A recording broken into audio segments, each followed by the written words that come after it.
এক গ্রামে করিমউদ্দিন নামে এক বৃদ্ধ কৃষক বাস করতেন। তার স্ত্রী মারা যাওয়ার পর বাড়িতে কেবল তিনি এবং তার একমাত্র ছেলে জামিল থাকতেন। জামিল ছিল খুবই অলস। জামিল, ও জামিল, জামিল, দেখো, সূর্য মাথার উপরে।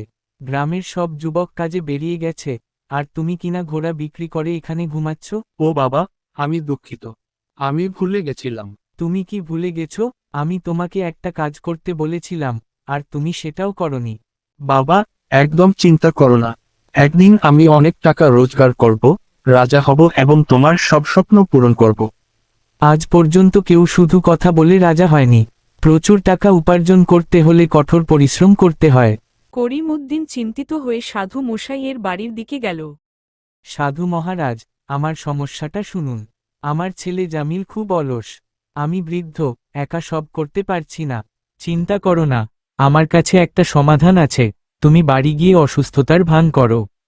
তারপর করিমউদ্দিন সাধু মশাইয়ের কথা মতো বাড়ির দিকে যেতে লাগলেন। ওহ ভগবান, আমার পিঠে খুব ব্যথা করছে।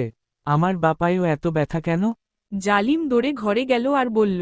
আরে বাবা, কি হয়েছে? তুমি এত জোরে চিৎকার করছো কেন? তারপর জামিল দৌড়ে সাধু মশাইয়ের বাড়ি গেল। সাধু মহারাজ, দয়া করে আমার সাথে বাড়ি চলুন। আমার বাবার শরীর খুব খারাপ। সাধু মহারাজ আর জামিল তার বাড়ির দিকে যেতে লাগলেন। তোমার ছেলে আমাকে জোর করে এখানে এনেছে। মনে হচ্ছে এখন তার জ্ঞান ফিরে এসেছে।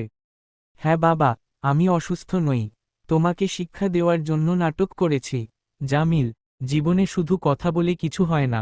কঠোর পরিশ্রমই সফলতার মূল চাবিকাঠি। আজ থেকে আমার বাবা কোনো কাজ করবে না। আমি সব কাজ করব। সেই দিন থেকে জামিল একজন দায়িত্বশীল ছেলে হয়ে উঠল।